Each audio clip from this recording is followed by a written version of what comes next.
मेहनत कोई नहीं देखता। लोग आएँगे, फेलियर का मेडल डालेंगे और बोलेंगे सिंसियर नहीं था ना, इसलिए कर नहीं पाया। ये डायलॉग है एस्पिरेंट्स के सीज़न 1 के एसके सर की। और ये डायलॉग नहीं बल्कि एक रियलिटी है उन सभी एस्पिरेंट्स के लिए जिन्होंने भी कोई ना कोई एग्ज़ाम की तैयारी की है। ऐसा होता है कि जब तुम फेल होते हो किसी भी चीज़ में, तो सब तुम्हें रिस्पॉन्सिबल ठहराते हैं और जब तुम किसी चीज़ में सक्सेसफुल हो जाते हो, तो वही लोग जो तुम्हें रिस्पॉन्सिबल ठहराने लगते हैं, वो उसमें अपना क्रेडिट ढूँढने लगते हैं। तो वेलकम एवरीवन जो भी इस चैनल पे नए आए हो। आज हम लोग इस वीडियो में बात करने वाले हैं how to deal with failure. उसी एस्पिरेंट्स सीज़न 2 में एक दूसरा डायलॉग है कि कई बार तुम सब कुछ सही करते हुए भी गलत होने से नहीं रोक पाओगे। और ये भी बहुत डीप है। अगर तुम इसको सोचोगे तो तुमने हर संभव प्रयास किया कोई एग्ज़ाम को क्वालिफ़ाई करने के लिए और कुछ ना कुछ उस पर्टिकुलर दिन पर हो गया। तुम्हारे साथ, तुम्हारी फैमिली के साथ, तुम जिस सेंटर पे गए वहाँ पर, या कोई भी चीज़ हो सकता है तुम्हारा उस पर्टिकुलर दिन दिमाग नहीं चला, उस पर्टिकुलर दिन तुम उतना ज़्यादा एफिशिएंट नहीं थे। तो सोचो कि तुम्हारे पूरे साल की मेहनत उस पर्टिकुलर दिन पर निर्भर करती है। तो कई बार ऐसा होता है कि तुमने पूरे साल मेहनत किया लेकिन तुम उस पर्टिकुलर दिन परफ़ॉर्म नहीं कर पाए, तो इसलिए तुम्हारा रिज़ल्ट ख़राब हो गया। तो अगर तुम्हें ये कहता है कि तुम सिंसियर नहीं थे, तुम तो पढ़ने में ही बहुत वीक हो या तुम्हारा तो हो ही नहीं सकता, तो ये गलत है। क्योंकि ज़रूरी नहीं है कि तुमने एक्चुअल में मेहनत ना की हो सकता है तुमने बहुत मेहनत की हो और उस पर्टिकुलर दिन बस तुम्हारा दिन नहीं था। फाइनली जब कुछ ऐसा हो जाता है और तुम्हें लगता है कि पूरी मेहनत तुम्हारी बेकार चली गई, तो उस मोमेंट पे बहुत बुरा लगता है किसी भी स्टूडेंट को, किसी भी एस्पिरेंट को। और उस टाइम पे तमाम लोग अलग-अलग तरह की बातें हो सकता है तुम्हें बोलें कि कोई बात नहीं, हो जाता है, नेक्स्ट अटेम्प्ट में ट्राई करना, या और भी बहुत सारी तरह की चीज़ें बातें। हो सकता है कोई तुम्हें टाउंट करे, कोई तुम्हें अच्छे से समझाए, लेकिन उस टाइम पे क्या होता है कि हो सकता है कि तुम्हारा कुछ भी सुनने का मन ना हो। तुम्हें लगता है कि कोई भी तुम्हें समझ नहीं पा रहा है, क्योंकि तुम्हें पता है कि तुमने कितनी मेहनत की थी। तुम्हें पता है कि तुमने इसके लिए रात-रात जग के तैयारी की है। तुम्हें पता है कि तुमने इतने सारे फ़ॉर्मूलाज़, इतने सारे कॉन्सेप्ट्स पढ़े हैं। तो तुम्हें लगता है कि अब ये सब चीज़ दोबारा करना पड़ेगा।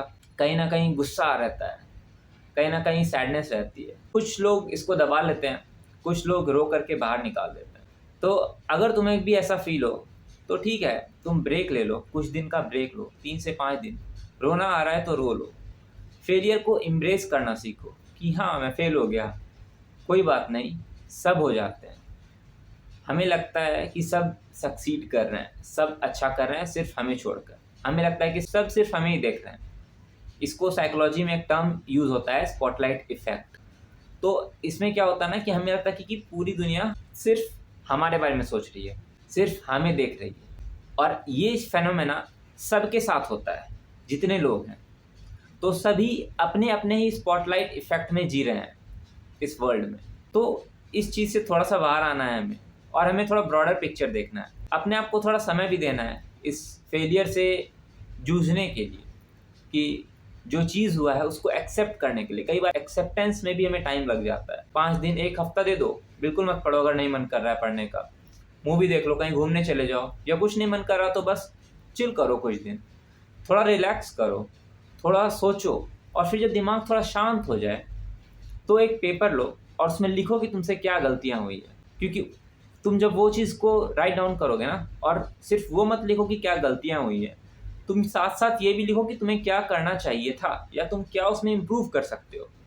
देखो, कहीं पर भी इम्प्रूवमेंट का स्कोप हर जगह पे होता है। तो इस चीज़ को एम्ब्रेस करना है कि ठीक है यार, मुझसे गलतियाँ हो गई, लेकिन इसमें हम क्या इम्प्रूव कर सकते हैं। अब हो सकता है कि कुछ चीज़ें ऐसी हो जो कि एग्ज़ाम से हट के हो, तो तुम उसको भी लिखो। हो सकता है तुम सेंटर की बहुत लास्ट टाइम पे पहुँचे, इस कारण से तुम पूरा हड़बड़-हड़बड़ में वहाँ पे गए और वहाँ पर तुमने पेपर ख़राब कर लिया। तो तुम इसको यहाँ पर लिखो कि मुझे सेंटर टाइम पे जाना है, मुझे लेट नहीं करना। हो सकता है बहुत से लोगों का टाइपिंग एग्ज़ाम में, मान लो किसी टाइपिंग एग्ज़ाम में नहीं क्वालीफ़ाई हुआ। मान लो उनको दूसरे कंपनी का कीबोर्ड मिल गया जिसमें कि बैकस्पेस की बहुत ही छोटा था और वो जिसमें प्रैक्टिस करते थे वो बैकस्पेस की बड़ा था। और एग्ज़ाम टाइम पे आप अपने आप को एडजस्ट नहीं कर पाए उसमें। आप उस सिचुएशन के अकॉर्डिंग अपने आप को ढाल नहीं पाए। तो ये चीज़ वहाँ पर लिखो कि एग्ज़ाम कंडीशन में मैं उस सिचुएशन में अपने आप को ढाल नहीं पाया। प्रॉपर लिख लो उस चीज़ को कि बैकस्पेस की छोटे भी हो सकते हैं, या ये लिख लो कि अलग-अलग कंपनी के कीबोर्ड से मुझे प्रैक्टिस करनी है टाइपिंग। तो ये टाइपिंग का बताया, मेन एग्जाम का बताया। फिर मान लो तुम्हें इंग्लिश में दिक्कत हुआ कि इंग्लिश में तुमने PQRS में गलती कर दिया या क्लोज टेस्ट में गलती कर दिया, या किसी भी चीज़ में, मान लो मैथ्स में तुम्हारा कैलकुलेशन वीक हो गया, तो तुम लिखो ना वहाँ पर कि कैलकुलेशन में वीक हुआ, मेरा टाइम ज़्यादा खाया, वो क्वेश्चन ईजी था लेकिन कैलकुलेशन में वीक था, तो उसको लिखो पूरा, एक प्रॉपर लिखो एक पेज में और उसको दीवार पे चिपका लो। 1 महीने 1.5 महीने तक तो रहने दो सामने में, क्योंकि तुमको वो दिखना चाहिए। थोड़ा गुस्सा है तो गुस्सा भी ज़रूरी होता है, थोड़ा डिसअपॉइंटमेंट भी ज़रूरी होता है, थोड़ा स्ट्रेस भी ज़रूरी होता है अगर तुम एग्ज़ाम में क्वालिफाई करना चाहते हो तो, क्योंकि ये सब चीज़ें ना तुम्हें पुश करती हैं अपने गोल्स के लिए। वरना अगर देखो पूरा ईजी रहता तो सब लोग क्वालिफाई कर जाते ना, ये चीज़ सोचो। तो थोड़ा डिफ़िकल्ट है चीज़ें, नो डाउट, लेकिन उसका सॉल्यूशन हमें सोचना है।